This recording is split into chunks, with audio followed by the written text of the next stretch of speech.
60 ദിവസത്തെ വെടിനിർത്തലിന് ഇസ്രായേലും ലബനനും ധാരണയായേക്കും എന്ന വാർത്തയാണ്. ഹിസ്ബുള്ള വെടിനിർത്തലിന് ഇന്ന് അംഗീകാരം നൽകിയാണ്. വെടിനിർത്തൽ ചർച്ച ചെയ്യാൻ ഇന്ന് ഇസ്രായേൽ യുദ്ധ ക്യാബിനറ്റ് കൂടി യോഗം ചേരുന്നു. വെടിനിർത്തൽ ധാരണയ്ക്ക് തടസ്സങ്ങളില്ലെന്ന് ലബനനും അറിയിച്ചൊരു സാഹചര്യം. ഹമാസും ഈ വെടിനിർത്തലിന് പിന്തുണ പ്രഖ്യാപിച്ചിട്ടുണ്ട്. ഐസൺ ജോസ് വിവരങ്ങളുമായി ചേരുന്നു. ഐസൺ, പശ്ചിമേഷ്യ സമാധാനത്തിലേക്ക് എന്ന് പറയാറായോ? തീർച്ചയായും ഒരു പരിധിവരെ പശ്ചിമേഷ്യ സമാധാനത്തിലേക്ക് എന്ന് നമുക്ക് പറയാൻ സാധിക്കും. കാരണം 60 ദിവസത്തെ ഒരു വെടിനിർത്തൽ മാത്രമാണ് ഇപ്പോൾ ഉള്ളത് എന്നതാണ് മറ്റൊരു യാഥാർത്ഥ്യം.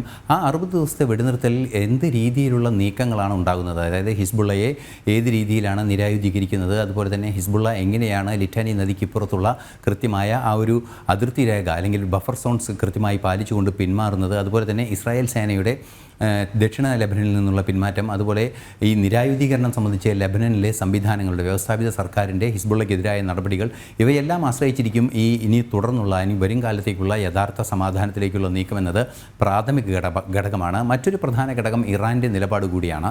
നമുക്കറിയാവുന്നതാണ്, ഈ പ്രോക്സി വാർ നടത്തുന്ന ഇറാനാണ് ഹിസ്ബുള്ളയ്ക്കും ഹമാസിനും അതുപോലെ തന്നെ എല്ലാവിധ സംഘടനകൾക്കും പിന്തുണ നൽകുന്നത്. ആ സംഘടനകൾക്ക് നൽകുന്ന പിന്തുണ സംബന്ധിച്ച വിഷയങ്ങൾ കൈകാര്യം ചെയ്യുന്ന ഇറാൻ ഈ കക്ഷിയിൽ അല്ലെങ്കിൽ ഈ ഉഭയകക്ഷി ചർച്ചകളിലോ അല്ലെങ്കിൽ ഈ സമാധാന ചർച്ചകളിലോ ഭാഗമല്ല എന്നത് മറ്റൊരു യാഥാർത്ഥ്യമായ ഒരു വെല്ലുവിളിയായി തന്നെ നിലനിൽക്കുന്നുണ്ട്.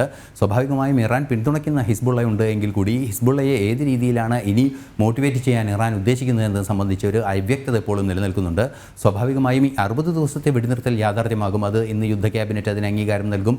നേരത്തെ തന്നെ ഇത് സംബന്ധിച്ചുള്ള ധാരണകളെല്ലാം തന്നെ ആയിരുന്നു, പ്രാഥമിക ധാരണകളെല്ലാം തന്നെ പുറത്തു വന്നിരുന്നു. അതിലേറെ പ്രധാനപ്പെട്ടതാണ് ലിറ്റാനി നദിക്കരയിലെ ബഫർ സോൺ സൃഷ്ടിക്കുന്നതിന് വേണ്ടി സേനാ പിന്മാറ്റം ഹിസ്ബുള്ളയും അതുപോലെ തന്നെ ഇസ്രായേലും നടത്തുക. സ്വാഭാവികമായും അത് അതിർത്തി നിർണ്ണയിക്കുക, അത്തരത്തിലുള്ള കർശനമായ ചില നിബന്ധനകളാണ് ഇസ്രായേൽ മുന്നോട്ട് വെച്ചത്. മാത്രമല്ല, അമേരിക്കയുടെ നേതൃത്വത്തിലുള്ളൊരു സമിതി ഇക്കാര്യങ്ങൾ പൂർണ്ണമായും ഒരു അന്താരാഷ്ട്ര സമിതി നിരീക്ഷിക്കണമെന്ന ഒരു നിലപാടും ഇസ്രായേൽ മുന്നോട്ട് വെച്ചിരുന്നു.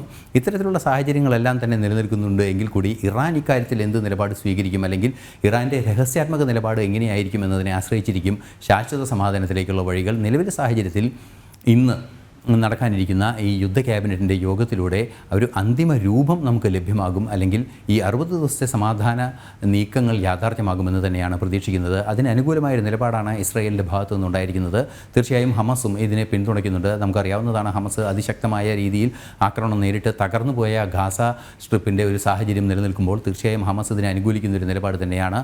മാത്രമല്ല, ഹമസിൽ ബന്ദികളായി കഴിയുന്നവരുടെ മോചനവും കുറേ കൂടി യാഥാർത്ഥ്യത്തിലേക്ക് നീങ്ങുന്നൊരു സാഹചര്യം കൂടിയുണ്ട്. എല്ലാം ചേർത്ത് വായിക്കുമ്പോൾ 60 ദിവസത്തെ വെടിനിർത്തൽ യാഥാർത്ഥ്യമാകും. എന്നാൽ ശാശ്വത വെടിനിർത്തലിലേക്ക് ഇത് നീങ്ങുമോ എന്നത് കാത്തിരുന്ന് തന്നെ കാണേണ്ടതുണ്ട്. അനു. ശരി സർ.